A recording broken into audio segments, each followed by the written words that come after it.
दोस्तों last month high court ने एक एडवर्टीजमेंट जारी की थी जिसमें आप जानते हैं कि असिस्टेंट जूनियर असिस्टेंट के कुछ वैकेंसीज थी, लेवल 4 की कुछ वैकेंसीज थी।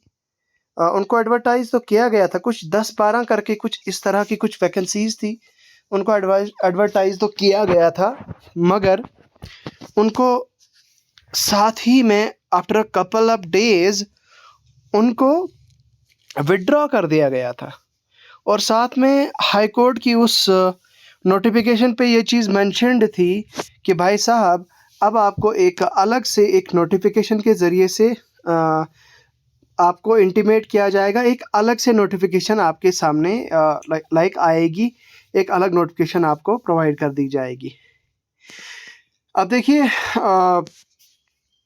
बहुत सारे कैंडिडेट्स इसी असमंजस में थे कि भाई जो जूनियर असिस्टेंट की वैकेंसीज आई थी अभी, तो उनका आखिर what could be the reason कि इन्होंने क्यों उन्हें इस तरह से लाइक वो कैंसिल कर दिया उस एडवर्टीजमेंट की कुछ वैकेंसीज को। तो एनीवेज वो चीज़ हुई और अब फाइनली हाई कोर्ट ने देखिए जब भी ये रिक्रूटिंग बॉडी होती है या जब भी कोई इंडिपेंडेंट ऑटोनोमस बॉडी होती है, जब वो इस तरह का एडवर्टीजमेंट का कोई कैंसिल करते हैं तो उसके पीछे एक बहुत बड़ा रीज़न और मोटिव होता है। ठीक है, यहाँ पे देखिए अब सबसे बड़ी अपडेट आज निकल के आ रही है ये दोस्तों कि हाई कोर्ट ने एक बार फिर से एडवर्टीजमेंट नंबर 2 ऑफ 2025 में कुछ वैकेंसीज को एडवर्टाइज किया गया है। एंड ऑफ कोर्स आप यहाँ पे इसके लिए एलिजिबल होंगे। ऑनलाइन एप्लीकेशन फॉर्म्स आपके 30 मई से स्टार्ट होने जा रहे हैं। 30 मई से लेकर 16 जून के बीच में आपको एप्लीकेशन फॉर्म्स की जो है वो डेट रहेगी। इसका मतलब ये हुआ कि सिर्फ 16 से 17 दिन आपको मिलेंगे एप्लीकेशन फॉर्म फिल करने के लिए, आपको ज़्यादा टाइम नहीं मिलेगा। ठीक है, अब यहाँ पे अगर हम बात करें तो टोटल नंबर ऑफ वैकेंसीज आपके पास सिर्फ और सिर्फ कितनी है, 74। मतलब 74 वैकेंसीज एडवर्टाइज की है हाई कोर्ट ने। अब यहाँ पे देखते हैं हम एप्लीकेशन की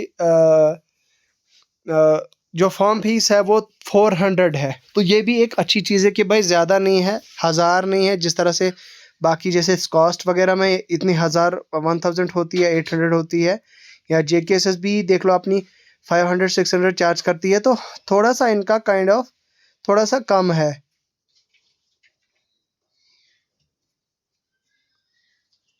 अब हम वैकेंसीज की डिटेल्स को अच्छे से थोड़ा डिटेल्ड वे में पढ़ते हैं, देखते हैं। यहाँ पे सबसे पहले है रीडर की वैकेंसी। रीडर की वैकेंसी जिसमें रीडर की वैकेंसी है जो लेवल 8 की पोस्ट है। यहाँ पे देखिए 47,600 की ये पोस्ट है, मतलब लाइक बेसिक पे है इसमें। और इसमें टोटल नंबर ऑफ वैकेंसी सिर्फ और सिर्फ 4 वैकेंसीज हैं। ठीक है, और इसमें आपका क्या है कि आप लॉ ग्रेजुएट होने चाहिए, आपने लॉ किया होना चाहिए किसी भी recognise institute establish by law in India. ठीक है, तो जैसा कि बार काउंसिल ऑफ इंडिया। अब आपका डायरेक्ट रिटन टेस्ट होगा, उसके बाद आपका वाइवा होगा और आपको शॉर्टलिस्ट कर दिया जाएगा। ठीक है, उसके बाद है आपका सीनियर स्केल स्टेनोग्राफर लेवल 7 की पोस्ट। ये भी भाई अच्छे लेवल की पोस्ट है, लेवल 7 की पोस्ट है। 44,900 आपकी बेसिक पे रहने जा रही है, जिसमें आपकी 6 टोटल वैकेंसीज है। ओपन मेरिट 3, ST1 1, ST2 1 और RBA 1। अब इसमें आपकी ग्रेजुएशन होनी चाहिए, आपके साथ में डिप्लोमा इन स्टेनोग्राफी कंपलसरी है। यहाँ पे देखिए डिप्लोमा इन स्टेनोग्राफी कंपलसरी, और प्लस आपको इसके अलावा 6 मंथ्स कंप्यूटर सर्टिफिकेट कोर्स होना चाहिए। उसके बाद junior scale stenographer level 6B 35,600 इसमें बेसिक पे रहने वाली है। 35,600। 6 वैकेंसीज इसमें टोटल है। ओपन मेरिट में 3 है, OBC में 1, EWS में 1 और ST2 में 1। तो उसके बाद graduation from any recognise university and diploma in stenography होना चाहिए। ठीक है, 6 मंथ्स का आपका कंप्यूटर कोर्स होना चाहिए। डायरेक्ट रिक्रूटमेंट इसमें भी वही होगा। अच्छा, उसके बाद है स्टेनोटाइपिस्ट। स्टेनोटाइपिस्ट में बहुत सारे लोग यहाँ पे कंफ्यूज हो सकते हैं। इसमें 10 नंबर 10 नंबर ऑफ वैकेंसीज़ हैं। ओपन मेरिट में 4, ALCIB में 1, ST1 में 1, ST2 में 2, RBA में 1, EWS में 1 और SC में 1। ग्रेजुएशन आपकी रिकॉग्नाइज्ड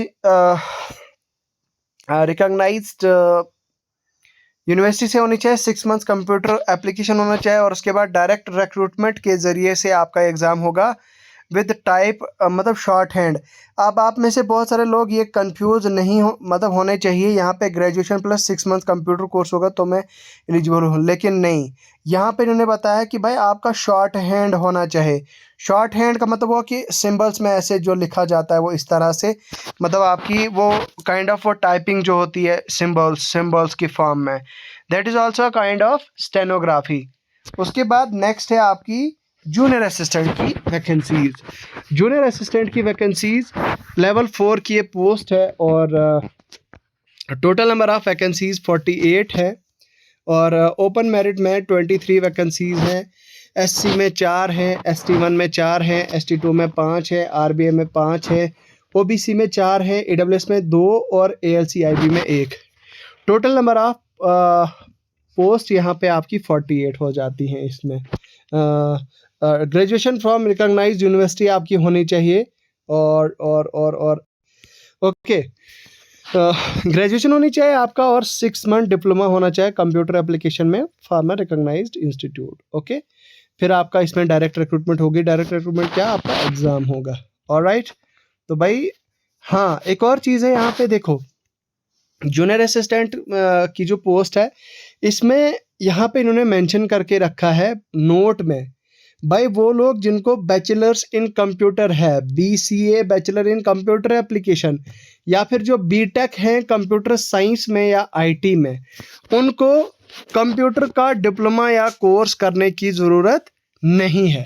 ऑलराइट, तो ये चीज़ आपको क्लियर होनी चाहिए। Office of the registrar recruitment at Srinagar, तो यहाँ से जो है वो ये नोटिफिकेशन निकली है। तो एनीवेज ये एक अच्छी नंबर ऑफ वैकेंसीज़ हैं। तो भाई 48 इतने 74 वैकेंसीज़ हैं, तो भाई something is better than nothing and I think I suggest you all to apply for this post. और आगे का कोई पता नहीं, आगे कोई वैकेंसी आनी भी है या नहीं आनी है या क्या रहेगा, तो आप जिस वैकेंसी के लिए जो आ रही है वैकेंसी, उसके लिए फॉर्म फिल करते जाइए और फिर पढ़ाई करते जाइए, मेहनत करते जाइए, तो हार्डवर्क करते जाइए और आपको आपके हार्डवर्क का रिज़ल्ट ज़रूर मिलेगा। ऑलराइट, तो चलिए इसी के साथ मैं इन्हीं अल्फाज के साथ रुखसत होना चाहूँगा, लेकिन जाने से पहले आपसे रिक्वेस्ट है कि आप अगर इस चैनल पे पहली बार आप आए हैं तो चैनल को एक बार सब्सक्राइब करें, नंबर 1। नंबर 2 ये कि आपको वीडियो के डिस्क्रिप्शन में हमारी ऐप का लिंक मिल जाएगा, हमारी ऐप डाउनलोड करें। हमारे टेलीग्राम चैनल को भी आप ज्वाइन कर सकते हैं, टेलीग्राम चैनल का लिंक आपको वीडियो के डिस्क्रिप्शन में मिल जाएगा। तो चलिए, बहुत बहुत शुक्रिया, खुदा।